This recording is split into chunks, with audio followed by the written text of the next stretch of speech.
El proyecto de El Salvador tiene previsto varias etapas. La etapa de prospección indirecta, que es con todo el equipamiento de sensoramiento remotos. Luego de esa etapa se le llama la etapa de prospección directa, que es la que buzos certificados realizan en el sitio arqueológico directamente. Para esto nosotros hemos generado una zona de exclusión justamente para que las embarcaciones no accedan y generen potenciales accidentes y los buzos puedan trabajar con seguridad en el sitio. Dentro de esa zona de exclusión que hemos establecido, conjunto con la Prefectura de Maldonado, hemos diseñado un punto de descenso para que los buzos puedan acceder al sitio lo suficientemente lejos para que esta zona de fondeo, donde literalmente se tira un peso muerto para poder tener una línea de descenso desde la superficie hasta el fondo de la bahía y desde ahí poder acceder al sitio arqueológico.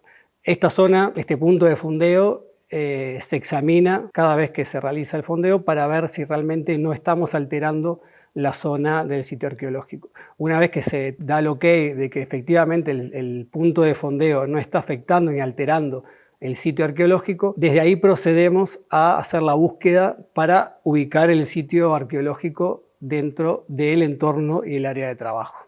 En el Proyecto Salvador estamos empleando distintas técnicas de prospección con equipamientos que son sonares, magnetómetros, sondas batimétricas y que permiten generar un conocimiento del fondo sin necesariamente, sin necesariamente tener que bucear. Podemos escanear varias áreas desde la embarcación y generar imágenes del fondo que nos orienta cómo mejor intervenir en el sitio. Para poder que este escaneamiento esté bien posicionado, como decimos, georreferenciado, ¿no? O sea, bien ubicado con respecto a qué posición de la costa está, utilizamos un aparato de posicionamiento que es un tipo de un GPS, pero se llama GPS diferencial RTK, que es un GPS que te permite dar una excelente precisión, como 10 veces más preciso que el celular que utilizamos, ¿no? Que el GPS que tenemos en el celular,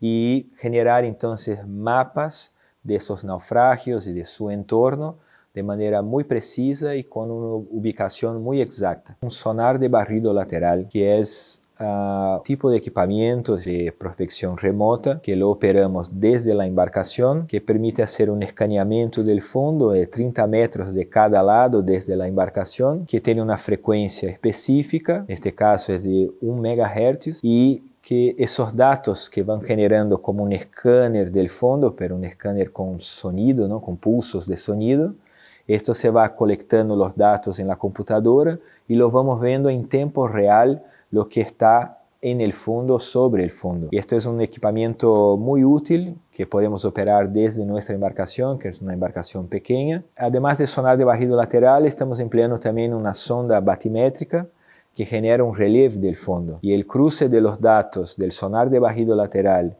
con de la batimetría, podemos generar entonces también mapas tridimensionales que nos muestran no apenas lo que está en el fondo, pero cómo está en el fondo con respecto a las pendientes, ¿no? En relación a la playa, los canales, y ahí generan subsidios para una mejor interpretación del sitio, del accidente en sí mismo y de su contexto actual.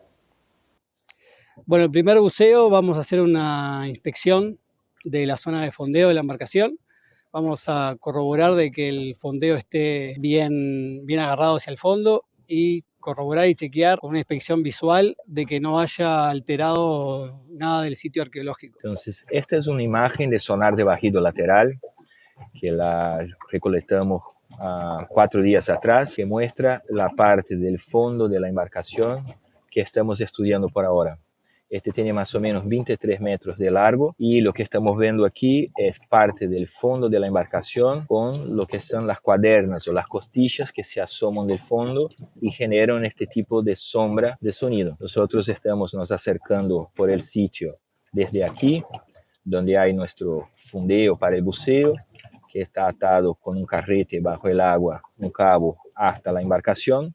Y esto nos permite entonces bajar por la boya del buceo, seguir hasta el barco con seguridad y aquí hacer nuestros trabajos de estudio y exploración.